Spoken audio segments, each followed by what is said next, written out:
दुनिया में शीरे दूरी बुलाई नीचे आलोनी से छंदा समझा ले कंकाउन नहीं जाता दूरी हा दुनिया में शंकर ने लोचान ने तोड़ा ले तो बांधो जेने को भी कंकाउन जेने से छंदा जाता पसंद इनाम जी लोचने सुरे अच्छे ले तभी वाले संघर्ष को फेमा हो आदम ने सो पसंद इनाम जी शीरे छंदा ले से छंदा है से छंदा दूसरा बता दिया तुम आमा करते हो अलग बिना शिंजी चिचिंदे सुबिलो छाना क्यों मिले अरे बिना शिंजी तू से छंदा है से छंदा हो तू आमी मुया शिंजे जैसे बाप आमी मुया शिंजे सत्य जी छले ने बता दिया तुम आमा करते हो अलग यादू आना है लोचने का यादू आना वो है लोचने सुनियो सनाती में सुनिए अरे पीवाले सनाती को खिला मानो बातों में सुनो आना शीजाएंगे से छंदा अमीनु सोशल सुना ले आना याशी के डंडा हमारे और दुआ आना शीलो ले दुआ जेंगे को से छंदा है अमीले में फिर सुनो ले तो ठीक है फिर लो या तब मुझे जी जोने सनातन को की बात सुनी बालू सनातन को यार है ये में कंकाउन जेने से छंदा है हेलो जनवरी रीति मुसलमान में फिटे ईमान शिव फिटे हैं कुरान हदीस को वह अच्छे खाने और जनवरी से राजा है माफी वह अच्छा को वह चीज़ जनवरी कुरान हदीस को वह अच्छे खाने और जनवरी से राजा हेलो कुरान हदीस का निबियो जनवरी को वह अच्छा देशी में जनवरी मुम्मिन ने ना वह अच्छा देशी में सुने कंकाउन में भी फिटे सुनियो योधारे चलो अरे बोमा शावलान में सोचती है जाती चलता चलो लोगों में शुरू तलवा ये जी आमा खाते तो यार चलो ये किसे सत्य में शुरू है माँ बिना शिद्दों के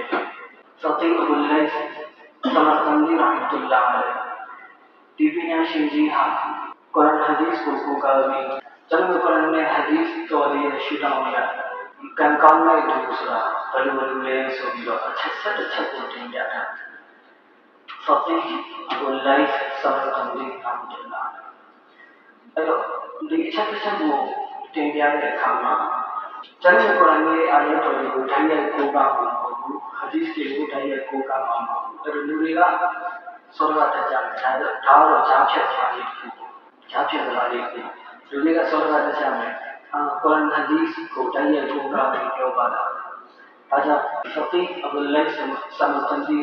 रहमतुल्लाह अलैह से जारे में तीन शीट वो खान लियो क्यों आ रहा है सो चलो की ठाकुर चलो सी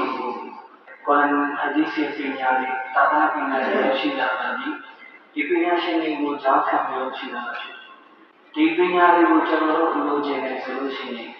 पिन्याली कुरान हदीस से अन्य तादा है अन्य पिन्याली वो लो जेने सलूशन जारे का अन्य जाखा में खेले पिन्याशी ने आलू ने वो चलो फिर हाल दिया तो ये अध्ययन करने वाला अच्छी चीज पिन्याशी ने बताओ ये पार है सवाल रिवायत को माना है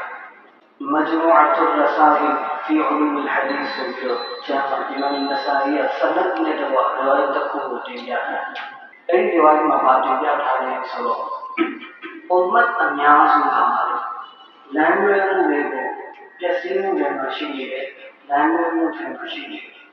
चलो अकाई जो चीजें पैसा या खान का है चीज़ा दूरी की कैसे के आहारी जो चीजें कैसे में जाते अब आमा कोचिंग तैयार नहीं सकता चलो चीज़ा कोचिंग तैयारी कैसे में जाते अब अल्लाह का अल्लाह कैसे में है कि आकाई देने कैसे में आमानों को खान का है कैसे में जैसे वो अल्लाह का लेके आजाद अल्लाह में सुनी लागू याद अच्छी नहीं है जब मैं अल्लाह शुरू करने के बाद जब आजाद मलाया लूरिया के लोग आकाई तैयार चीज़ा आमानिया चीज़ा कैसी लिखा ये कैसी है ဒီလူဖွဲ့စည်းပုံမှာလူရွှေလောက်ကနေပြီးတော့အဆောင်ဒီဘာကြောင့်လာရတာလဲကျွန်တော်တို့ဒီမှာမတရားမကြည့်အရေးကြီးလူမျိုးစုတွေအရေးကြီးအုံမတ်တွေကျက်စီခဲ့တဲ့ဘောနာတွေအားလုံးတွေရှိနော်အရေးကြီးပေါင်းလို့လည်းချက်စီခဲ့တဲ့ဘောနာတွေကိုကျွန်တော်တို့ဒီအုံမတ်မှာပြန်ရှာကြည့်အကုန်ရှိဘာသာအလရှိဖတ်နေရတာဘာသာရတာလဲနံပါတ်1ခုကတော့တမန်တော်ကြီးဆလ္လာဟူအလိုင်းဝါဆလမ်ရဲ့ဒွါတမန်တော်ဒွါတောင်းခဲ့တဲ့ဒီအုံမတ်အပေါ်မှာချက်ချင်းအရေးမယူဘူးချက်ချင်းအားသာမှချမ်းသာတောင်းပါရဲ့လက်ရှိသေးဘူးဒါကြောင့်ကျွန်တော်တောင်းပါလို့ကိုအချင်းချင်းတောင်းပါလို့ကြာနံပါတ်2ဘာသာအစားချက်ချင်းမလာလဲဆိုတော့ပတ်သက်ပြီးတင်တယ်ဒီအုံမတ်ထဲကပညာရှင်တွေရဲ့ပညာရှာဖွေတဲ့နေရာမှာခံခဲ့ရတဲ့ဒုက္ခခံခဲ့ရတဲ့ဒီဒုက္ခတွေရဲ့စသဖြင့်ရဲ့ဘယ်တက်ကြောင့်သူတို့ခံခဲ့ရတဲ့ဒုက္ခသူတို့လုပ်ခဲ့ရတဲ့ဆောဒအဲ့ဒါရဲ့ဘယ်တက်ကြောင့်ဒီအုံမတ်ပေါ်မှာချက်ချင်းအကြောင်းမလာဘူးဆိုတော့ဒီမင်းဆိုင်ရဆန္ဒနဲ့တော်ရီဝါဒကိုတင်ပြခဲ့တယ်။အဲကျွန်တော်တို့ကြည့်ရတယ်ဒီအုံမတ်မှာအာတဒနာပညာရှင်ကြီးဒီဖိကာပညာရှင်ကြီးတဒနာပညာရှင်တွေဟာကျွန်တော်တို့အုံမတ်ရဲ့ချက်ချင်းအားသာရောက်လာတဲ့အရေးကိုဟန်တားနေတဲ့အစီရှိတဲ့ပုံပေါ်တွေဖြစ်တယ်ဆိုတော့ကျွန်တော်တို့သိတယ်။အဲ့တော့ဒါလို့လေကျွန်တော်ကကျွန်တော်တို့မွတ်စလင်တွေကျွန်တော်တို့အီမန်ချင်းတွေကိုနေ့တိုင်းကျွန်တော်တို့ကိုနမတ်ပြန်နမတ်နိုင်နမတ်ပြန်ရကာတိုင်းမှာကျွန်တော်တို့တောင်းခိုင်းတဲ့တော့ဆိုရှိတယ်اهدنا الصراط المستقيم صراط الذين أنعمت عليهم غير المغضوب عليهم ولا الضالين ကျွန်တော်တို့အမှန်ချင်းတွေကိုအမြဲတောင်းခိုင်းတဲ့တော့اهدنا الصراط المستقيم ကျွန်တော်မျိုးတို့ကိုဖြောင့်မတ်မှန်ကန်တဲ့လမ်းကိုပြသပါလို့ပါအဲ့ဒါ صراط الذين أنعمت عليهم ထိုသူများရဲ့လမ်းစဉ်ပေါ်မှာကျွန်တော်တို့ကိုရှောင်လန်းစေတော်မူပါထိုသူများရဲ့လမ်းစဉ်ပေါ်မှာကျွန်တော်တို့ကိုရှောင်လန်းစေတော်မူပါအချင်းသူများပေါ်မှာလို့ရှင်မြတ်ကနိမတ်တွေရှိနေတယ်အဲ့တော့ကုရ်အာန်ကဒီလိုမပြောဘူး صراط الذين ذكر في القرآن လို့ပြော أنعمت عليهم လို့ပြော صراط الذين ذكر في القرآن ကုရ်အာန်မှာတင်ပြထားတော်လမ်းနဲ့ကျမ်းမြတ်ကုရ်အာန်ထဲမှာတင်ပြထားတဲ့လမ်းစဉ်အတိုင်းကျွန်တော်တို့ရှောင်းလန်းစေပါတကယ်လို့ဒီလိုဖြစ်နေတာမဟုတ်ဘူးကျွန်တော်ကုရ်အာန်ကပြထားတယ်ကျွန်တော်ကုရ်အာန်ကပြောထားတဲ့လမ်းစဉ်အတိုင်းကျွန်တော်တို့ကိုရှောင်းလန်းဖွင့်ပေးပါလို့ကျွန်တော်တောင်းပါမယ်ကုရ်အာန်ကလည်းတင်ပြီးဘယ်လိုတင်ပြီးလဲ صراط الذين أنعمت عليهم နမတ်ဖတ်တိုင်းဒီတော့ပါအပိုင်းနမတ်မှာtafsir ဆိုတဲ့ဒီကျွန်တော်ကုရ်အာန်ကိုအခြေခံဆိုတဲ့ပညာရှင်တွေကဒီမှာပြောဖို့ဆိုတဲ့ကုရ်အာန်ဟာဒီစ်ပေါ်မှာသစ္စာရှိလို့ကြောင့်ဆုလက်ချင်းကြီးခံရတဲ့ပညာရှင်များအဲဒီပညာရှင်များရဲ့လမ်းစဉ်နောက်ကိုလိုက်ပြီးကျွန်တော်တို့ကိုဆိုတော့စတင်ပေါ်မှာချက်တည်ခွင့်ပေးပါဆိုတဲ့ဒီလိုအားဖြင့်ကျွန်တော်တို့တောင်းခိုင်းတယ်အဲ့တော့အလောရှင်မြတ်ကဒီနေရာမှာချင်းချင်းထားတဲ့အဲ့ဒီပုံပေါ်ရဲ့လမ်းစဉ်ကိုကျွန်တော်တို့ရှောင်းလန်းခွင့်ပေးပါဆိုတော့ကျွန်တော်တို့တောင်းခိုင်းအဲ့တော့အဲ့ဒီဘာကြည့်ရလဲပညာရှင်တွေရဲ့ဒီအားလုံးပညာရှင်တွေဒါနပညာရှင်တွေအခမ်းကဏ္ဍမှာကျွန်တော်အစ္စလာမ်မှာဘယ်လောက်ထိအရေးကြီးလဲဆိုတော့ကျွန်တော်တို့တွေ့ရတယ်။အဲ့တော့ဒါနပညာရှင်တွေတို့ဒီပညာတွေကိုသင်ခဲ့တဲ့အခါမှာပြီးဆက်ခဲ့ရတဲ့အခြေအနေဒုက္ခတွေဒါတွေကိုကျွန်တော်တို့တင်ပြမယ်ဆိုလို့ရှိရင်ကျွန်တော်ပုံမြင်လို့တော့တင်ပြမယ်။အခုခေတ်တော့လည်းအရင်ခေတ်ထက်ကိုလည်းလွယ်ကူလာကြတာ။ကိုအရင်ခေတ်တွေတက်စားလို့ရှိရင်အခုခေတ်ကပညာရှာတာလည်းလွယ်ကူလာတယ်။အဲ့တော့ဒီကိစ္စပညာရှင်တွေကိုဘယ်တော့တော့ဒုက္ခခံနေရတယ်။အလ္လာဟ်အီမန်ဒါဆိုတဲ့ hadith ပညာရှင်တွေအကျော်ဒီ hadith ပညာရှင်တွေသူအသက်20မှာတော့သူ့ရဲ့ရွာမှာတော့ hadith ပညာတွေကိုတင်တမ်းမြောက်ပြီးဖြစ်တယ်အသက်20ရှိတယ်။ဒါပေမဲ့သူဒီ hadith ပညာတွေကိုတင်တမ်းမြောက်ပြီးတဲ့အခါမှာသူဒီအခြားသောနိုင်ငံတွေကိုဆက်လက်ခရီးထောက်ပြီးတော့ဒီပညာတွေကိုတင်တယ်။နောက်ကိုဖောင်သွားတယ်၊ဘဆရာကိုသွားတယ်ဒီမတ်ကိုသွားတယ်ဘာသာကိုသွားတယ်အဲ့လိုနိုင်ငံတွေကိုထောက်ပြီးဒီပညာရေးတည်နေတယ်အဲ့တော့ပညာရေးအာဒီစ်ပညာရေးအားလုံးကိုတင်ပြီးပြန်လာတဲ့အခါအသက်60ရှိတော့တယ်နေ့40ဒီအပြင်မှာထပ်ပြီးတော့ပညာရေးတည်တယ် သူအဲ့ဒီကနေပြီးတော့ပညာသင်ပြီးပြန်လာတဲ့သူ့အသက်ကတော့60ရှိပါဘူး။ကံတော်အောင်40ကောင်နဲ့သူပြန်လာသူရဲ့သူ့မျိုးသူ့အိမ်ကိုသူပြန်လာ40ကောင်နဲ့အဲ့တော့အကောင်40လုံးပေါ်မှာဟာဒီစ်တွေကိုရေးထားတယ်ရေးမှတ်ထားတယ်အရင်ကစာရွက်စာသားတွေကိုဒီတည်ရပြောင်းလေးအချက်ပြရတယ်ရှိအဲ့ဒီဟာတွေပေါ်မှာဟာဒီစ်တွေကိုရေးမှတ်ထားတယ်အတီးပြအချက်တွေအထက်လိုက်ကလုံးအကောင်40လုံးပေါ်မှာတင်ထားတယ်နောက်ဆုံးတစ်ကောင်ပေါ်မှာပဲသူ့ရဲ့သုံးဆောင်ပစ္စည်းတချို့ကိုတင်ထားတယ်တစ်ကောင်ပေါ်မှာကျန်တဲ့အကောင်40လုံးကဒီဟာဒီစ်ရေးမှတ်ထားတဲ့ဒီချက်တွေကိုသူတင်ပြီးတော့တာအဲ့တော့ပညာရှင်တွေတို့ရဲ့အသက်တန်းကိုဘယ်လိုတော့ဘာသာရေးပေါ်မှာသာသနာ့ပညာရှေ့ဆက်တရားမဲ့ဖြစ်ဖြစ်တည်ရှိဖို့တရားမဲ့ဖြစ်ဖြစ်လက်ဆင့်ကမ်းမှုတို့ကိုဘယ်လိုဒုက္ခတွေခံကြရလဲဆိုတော့ကျွန်တော်ခံမှန်းတယ်တရားမဲ့အောင်ဆိုတော့ဒါပညာရှင်တွေကအများကြီးရှိတယ်စောင်းလို့ရှိလို့ဖေးဒီအကုန်ကြီးကောက်စားတာ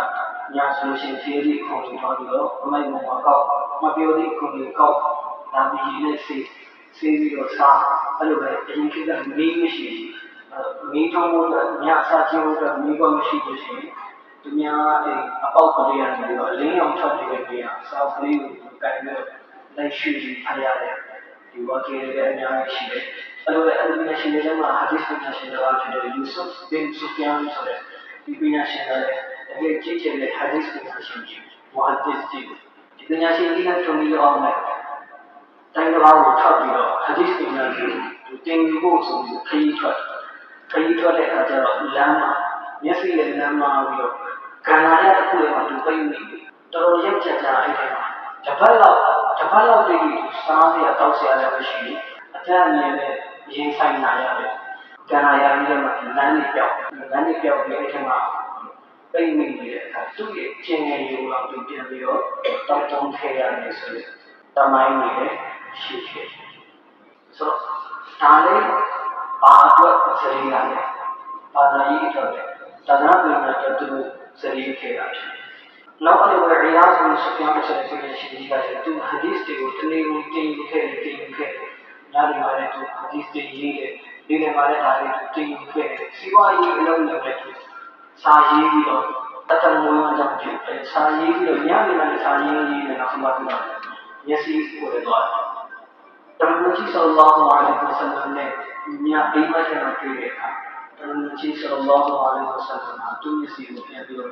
မိမိရဲ့ဇေယျအာရီတော်နဲ့တောက်နေတယ်ပြန်ပြီးတော့အလင်းပြန်ရမှာပဲဆိုပြီးတော့ပြောတယ်မှာအဲ့တော့ပြောချင်တာကဒီအုံမတ်မှာရှိတဲ့ပညာရှင်တွေဒီ